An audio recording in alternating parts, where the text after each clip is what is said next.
Pardonnez-moi de vous importuner, j'espère que vous allez bien.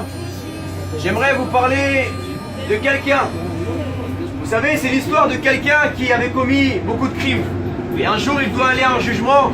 Et lorsqu'il arrive à son jugement, il était prêt déjà à payer une condamnation lourde. Et le juge lui dit, tu peux rentrer chez toi, car quelqu'un est venu prendre ta condamnation à ta place, par amour à toi. Et il dit, comment ça, mais qui m'aime tellement pour prendre tellement ma lourde peine à ma place? Et messieurs, dames, cette histoire, c'est la vôtre, c'est la mienne. Même si vous avez des beaux visages, des beaux sourires, des têtes d'ange, tout le monde a commis des erreurs dans la vie. Personne n'est parfait. On a tous péché devant Dieu. La Bible dit, tous ont péché et sont privés et séparés de la gloire de Dieu. Mais tous ceux qui mettent leur foi en Jésus-Christ et se repentent de leurs péchés peuvent accéder à la vie éternelle. Messieurs, dames, une personne qui a pris la place de cette personne s'appelle Jésus. À la croix il y a 2000 ans, Jésus a pris ta place et la mienne.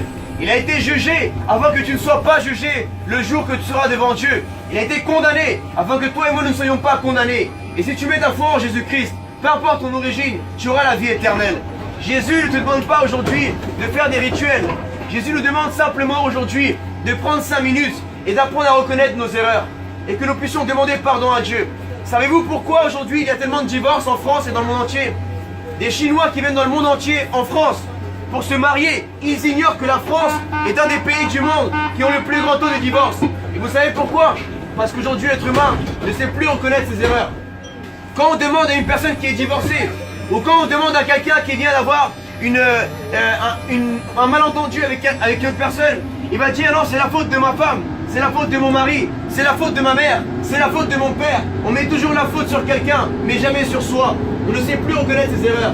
Et aujourd'hui, j'aimerais simplement qu'on puisse avoir l'humilité de reconnaître qu'on a besoin d'aide. Parce qu'on va mourir un jour. Et le seul qui peut offrir la vie éternelle est celui qui est la vie, et il s'appelle Jésus-Christ. Il y a cet ange qui me rend à l'évidence. Moi qui étais un jeune délinquant, je vendais la drogue, je consommais la cocaïne. Un jour, j'ai ouvert la Bible pour la première fois. Je ne savais même pas qui était Jésus. Je n'avais jamais ouvert la Bible. Pour moi, c'était charabia, tout ça. Ça ne m'intéressait pas. Je pensais qu'à avoir des belles demoiselles, aller en soirée, boire l'alcool, faire de l'argent facile, et c'est tout.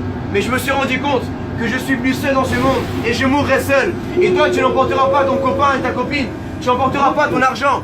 Mais le seul qui peut t'offrir la vie éternelle s'appelle Jésus-Christ. Il t'aime. Ce soir, ta vie peut changer comme elle a changé pour moi. Prends une décision ce soir, car si tu es dans ce wagon, ce n'est pas un hasard. Dieu t'appelle, ma soeur. Dieu t'appelle, mon frère. Passe une excellente soirée. N'oublie jamais que Dieu t'aime et il a un plan merveilleux pour toi. Sois béni. Amen.